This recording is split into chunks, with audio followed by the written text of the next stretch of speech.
adventures of Lonnie, the Brotherhood of Steel scribe, Clark, the veteran mercenary, the gearhead racer, and Hazel, the traveling scholar. This is Rad Rolls, a Fallout tabletop RPG.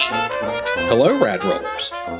I'm not sure if that's what we're calling you or not, but it sounds fun, so there we are. You may recognize me as the voice of Lonnie Haybear, your favorite nightmare and inadvertent weapon of mass destruction.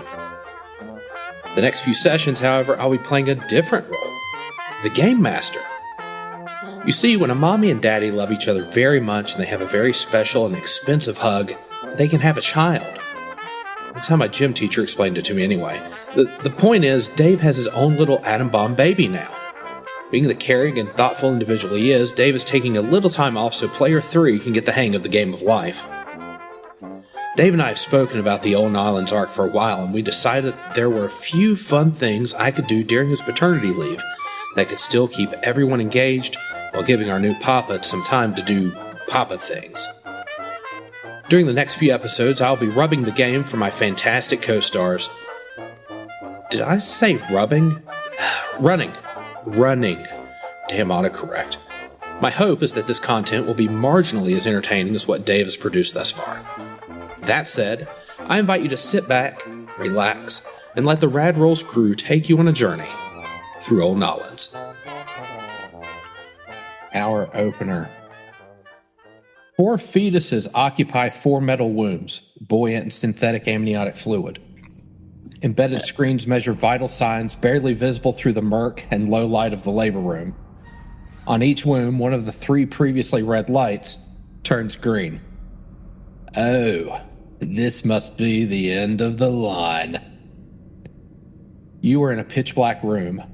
You lay in a black velvet hammock. This is all you have known, and all you care to know. You are content. Your eyes, your precious eyes, are accosted by a sudden stream of light from the firmament. Your eyelids stave off the assault. You have the urge to open your eyes for the first time to greet this new sensation, but a voice urges you to resist. Keep them closed. The fruits of the tree of knowledge of good and evil will burden you soon enough. It pains me to tell you that you are about to be bestowed the curse of consciousness. You are a goddamn miracle, a vessel of meat and bone and imperceptible currents that has navigated itself to the top of the food chain, only to ruin the experience with higher function. A second light turns green on all the machines. Lonnie, resilient, conflicted, a desire to impress. Take what is yours. Hazel, erudite, voluble, insatiable pursuit. Welcome to the archives. Clark, you are familiar to me. Violent, flashy. You will survive. Pep, how hedonistic of you. The apple was offered, and you and your lizard brain declined. Feel the future. The final lights turn green. An orange warning light signals that labor has begun. The fluid drains from the wombs, while metal arms support the fetuses by the underarms. The fetuses are swaddled in dark blue clothes before being birthed through the top of the metal womb. There are no metal arms to catch the newborns.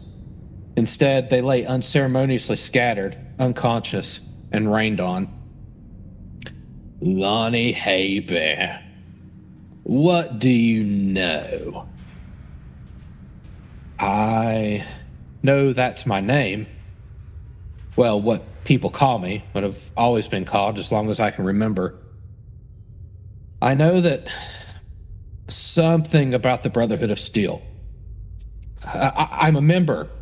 I was told to go to Rising Sun, but it wasn't called that until after I arrived.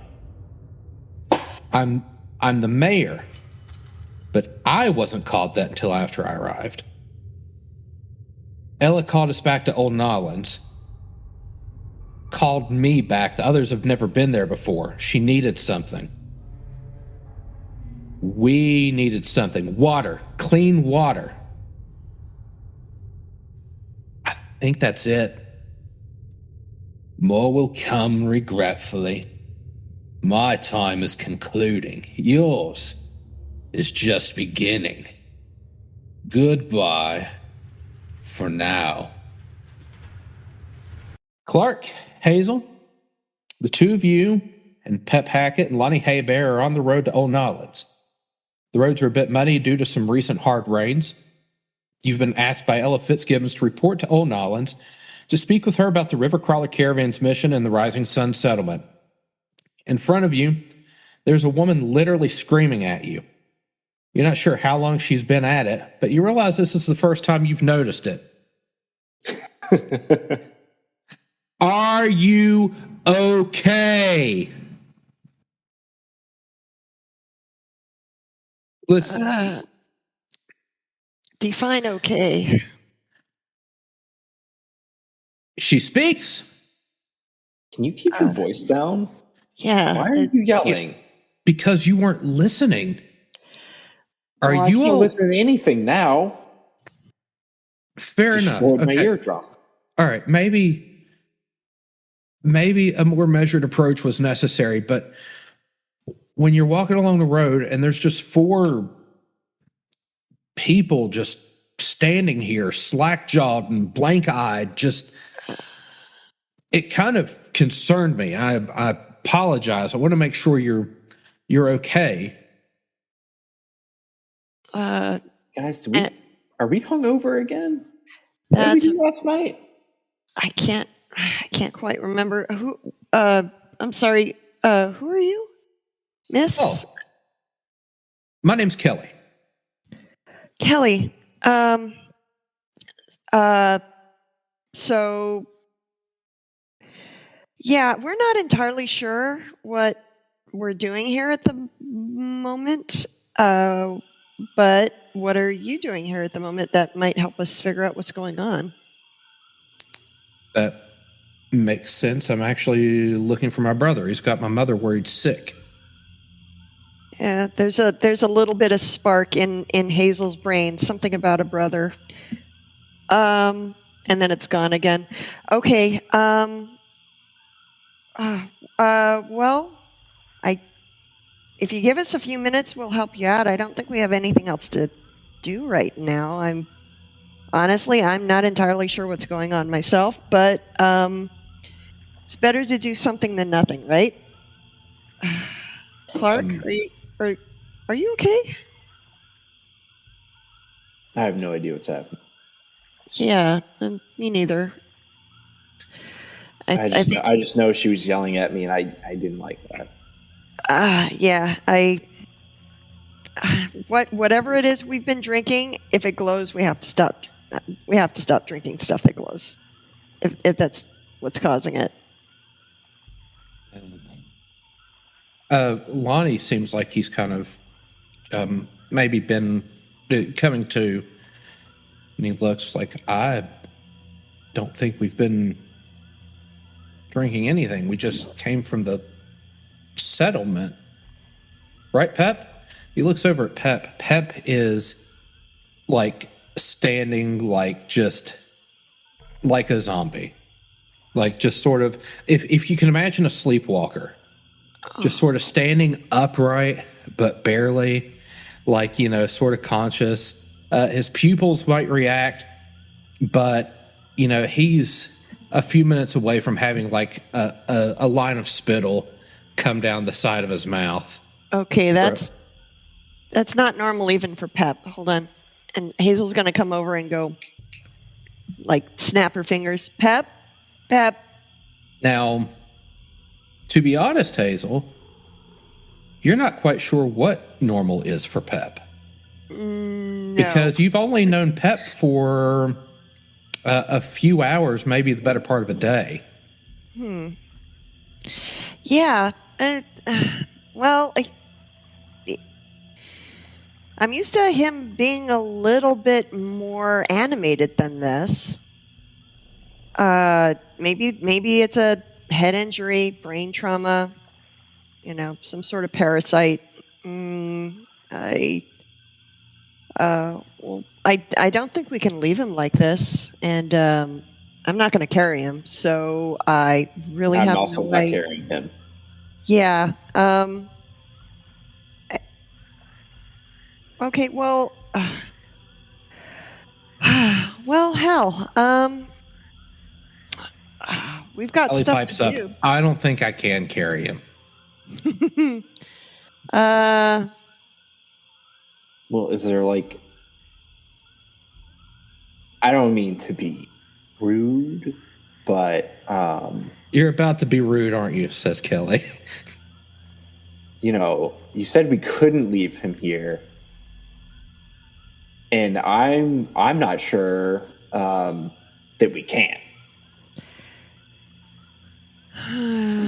Lonnie will pipe up and say, I could probably give him the fireman carry. I mean, I've done that in basic. I mean, I might have to take a few breaks, but I could probably manage it. Yeah, that's fine. I can, you all elected me, and for the, proverbial burdens, and why not the literal burdens as well, right? Okay, I'll assist you if I can. Well, do we need to do it right now though? Because we have someone right here we're talking to, and I mean, if I don't have to have him on my shoulders right now, that would be ideal for me. Well, the other option is we can set up camp, settle in, and try and figure out what the hell's going on. Because we're so close to Old Nolans, though. What?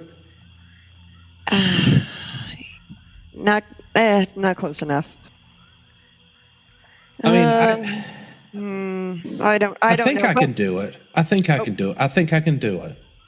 Well, you're the mayor, so whatever you say goes. I voted for you. I remember voting for you. It was weird. There was a refrigerator involved.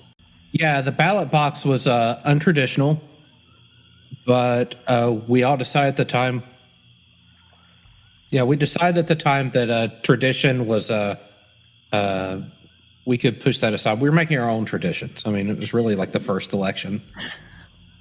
Well, then, fuck it. Let's go to New Orleans.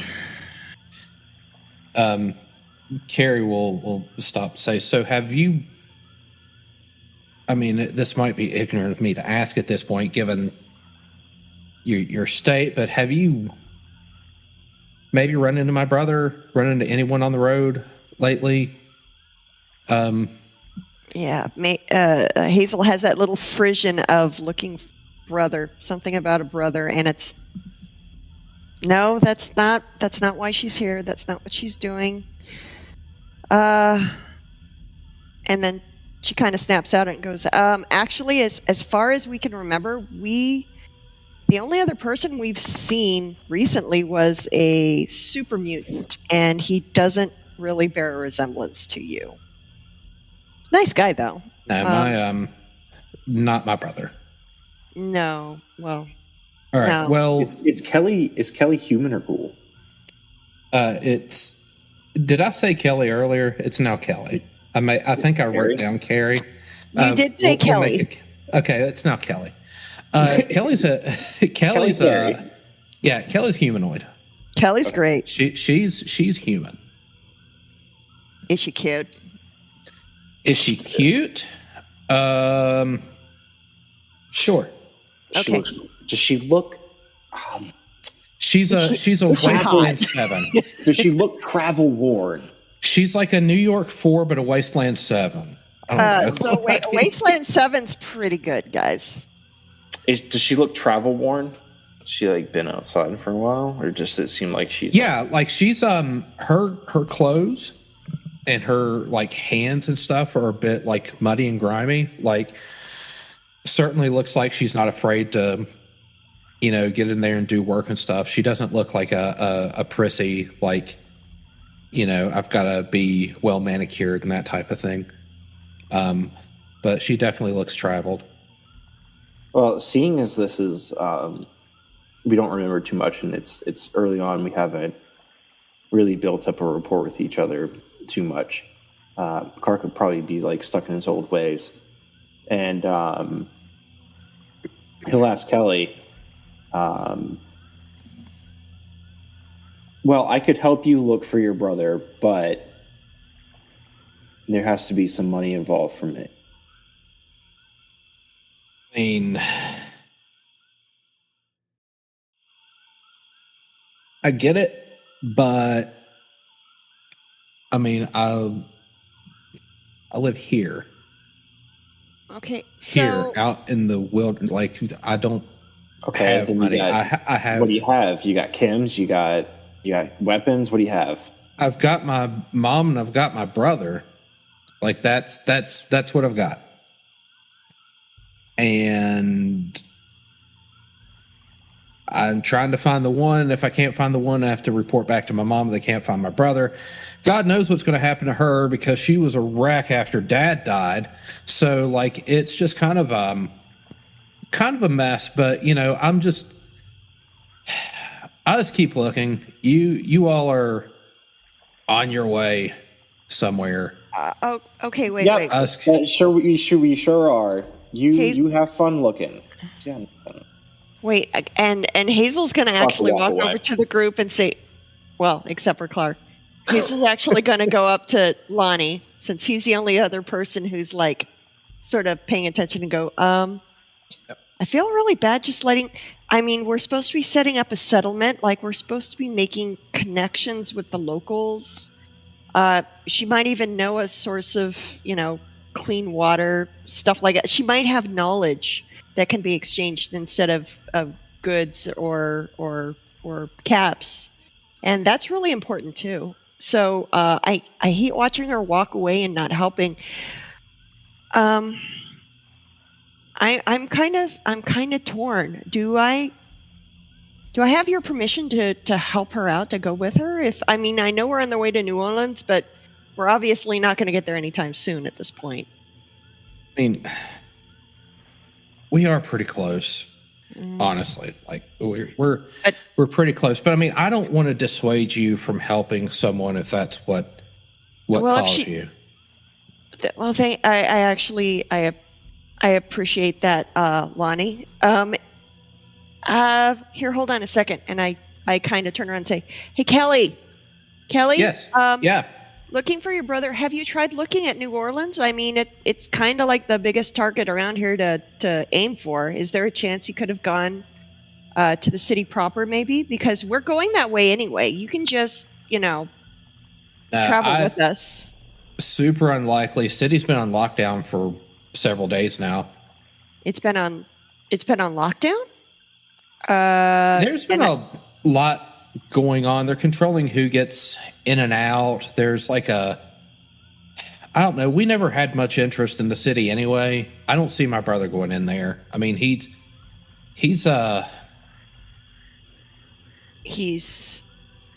what?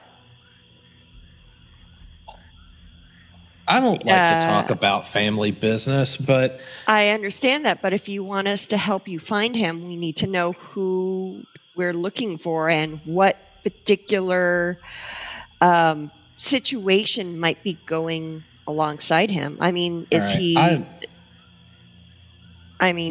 You all don't have to go on a rescue mission here. I just asked if you've seen him.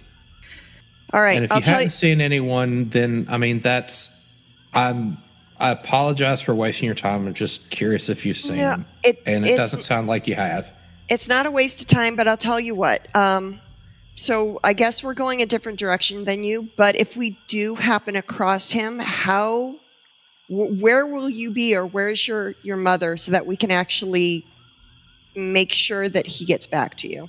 I mean, if we see him, how do we contact you? I mean, he just needs to be sent home. I'm going to go home tonight because I can't see in the dark. I don't want to get ambushed in the dark. There's creatures and stuff out here in the dark, right?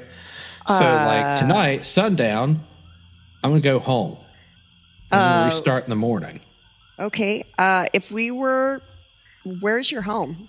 You said you live around here, but you don't have to tell me if you don't feel comfortable. If I said near, would that be sufficient?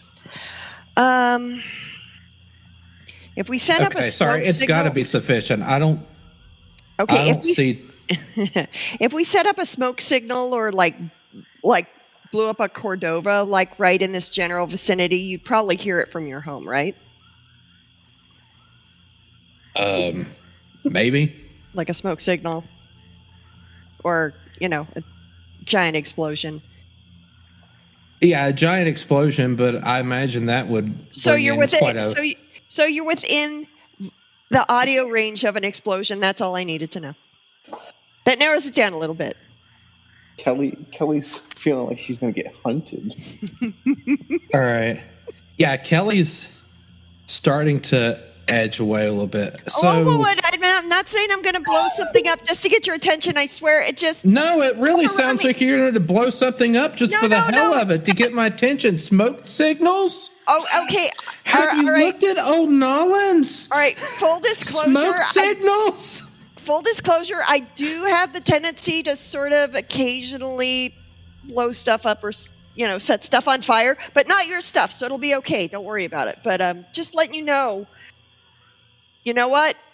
So now you're telling me there's a tendency and potential false nexus.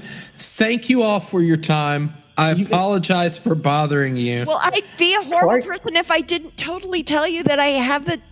Okay, all right, all right. I'll just tell you.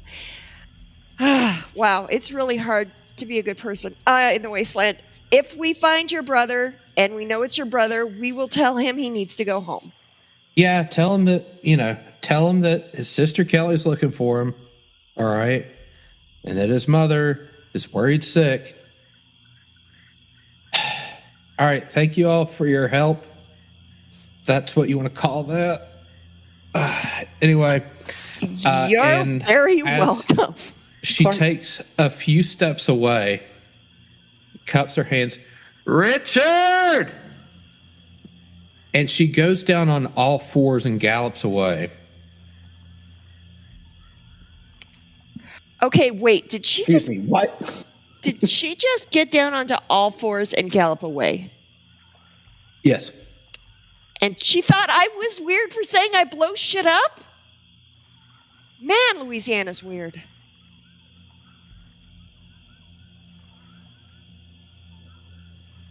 I don't even know what to respond to the galloping. Clark is very concerned about numerous things that he overheard with that conversation.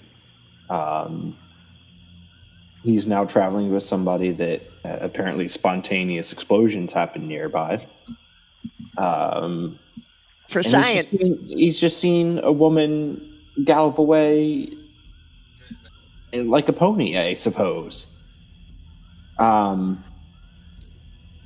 He's not really sure what he's gotten himself into. And he's really having second thoughts at this point.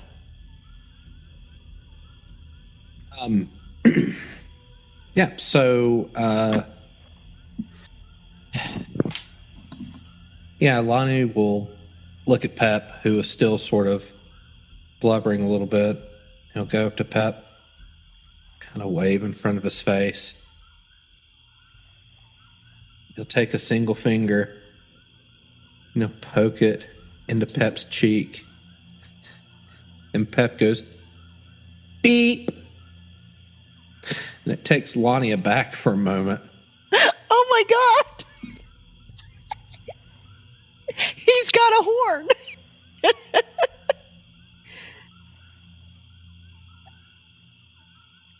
So Lonnie does the fireman's carry and reaches under the blue overalls with the yellow trim, grabs them up, and all you can see is just a sideways number 18 on Pep's back as Lonnie hoists him up. You notice that Lonnie is also wearing a blue jumpsuit with the number 18 on the back. Clark will look down, and is he wearing... You are wearing a blue vault suit. Have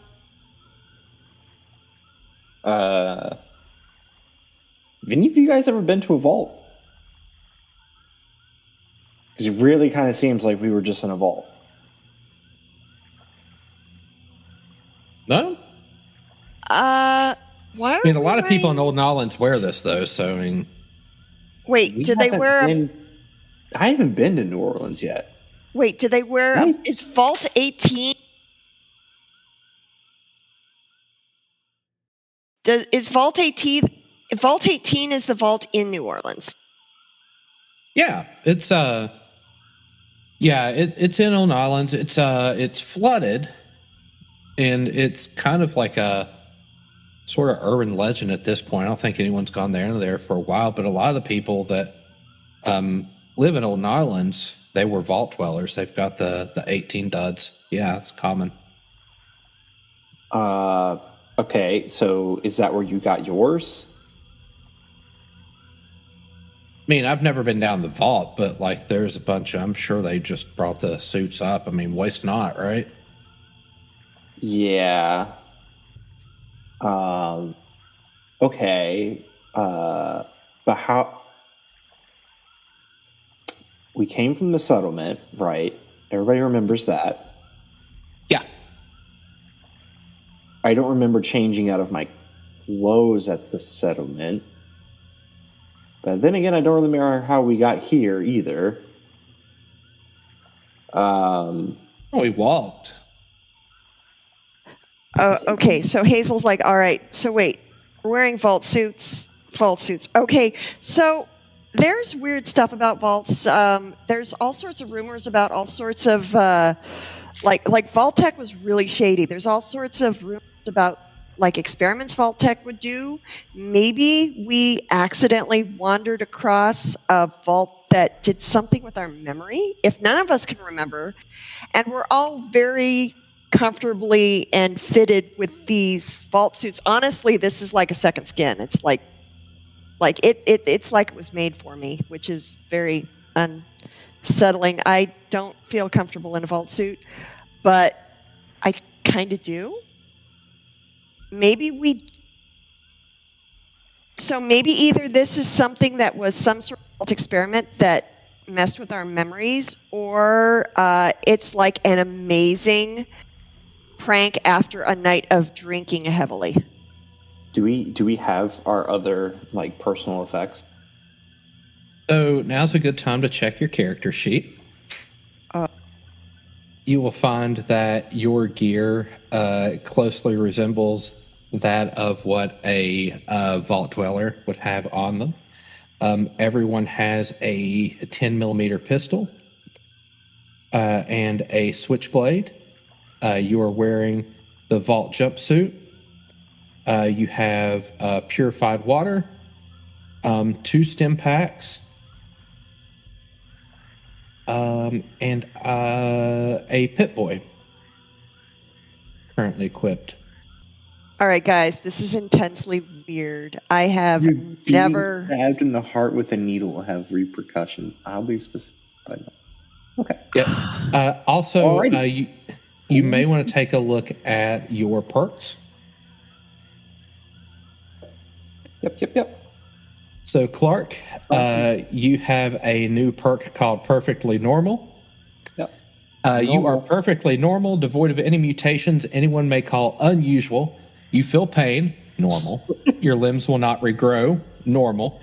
Being stabbed in the heart with a needle will have repercussions. Oddly specific, but normal. Okay. Very normal. As normal as it gets. Hazel, you have a new perk called Akashic Intern.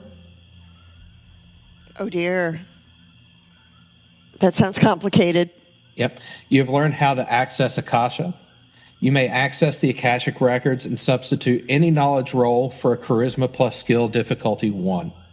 The difficulty of this check increases by 1 every time you access the records and resets after 8 hours of rest. On a 20, you are locked out of the records until you rest. Drawback. The allure of the Akashic records is overwhelming. Whenever you are locked out of the records, you suffer from the effects of Daddy-O addiction, which is on page 166. The GM may compel you to use the records instead of a normal roll by offering an action point. This compel can be ignored by paying an action point. Wow, I am literally as close to online as I can get in Yes. the post-apocalypse. I'm a freaking web browser, guys. And it gets harder the more you use it. Oh, Lord. Oh. So, I guess Internet Explorer never died, huh? So, Okay. so for bookkeeping reasons, you actually have 2 character sheets now. I cloned the first one and made the changes a few weeks ago. So all those Thank perks you. that you added today, Clark. It's fine. I remember them. Hey, I haven't used them in like a lot of sessions. Yeah, like a lot of sessions. So, I'll just remember them now, though. Okay. So the 4 people in the party are outfitted like Vault 18 Vault Dwellers. Okay. But everything else is practically identical. You don't get the perks for being a Vault Dweller. If you were a survivor, you have those perks, etc. So Lonnie is fireman carrying Pep along the road and trying to keep pace.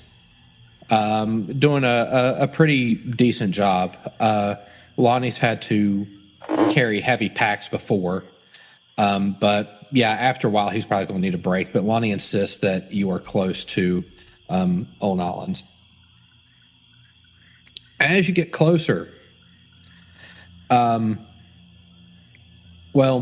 before you get closer, you can hear Pep as he's moving, making like these little like engine rev noises, almost like a car idling. Boom, boom, boom, boom, boom, boom, boom, boom, boom, boom, boom, boom, boom, boom, boom, boom, boom, boom, boom, boom, like just sort of like babbling out of his mouth as he's moving. I'm about to lose it. That's amazing. As you get closer to the settlement, because Lonnie hasn't really been outside of the city much. He knows it's close, but he doesn't really know how close it is. It's really underestimated how far this place is, but he's intent on trying to carry, Pep the entire way. As you get closer, coming around the road opposite you are what appear to be 2 Brotherhood of Steel initiates. And as you sort of come together, they stop you for a moment and say,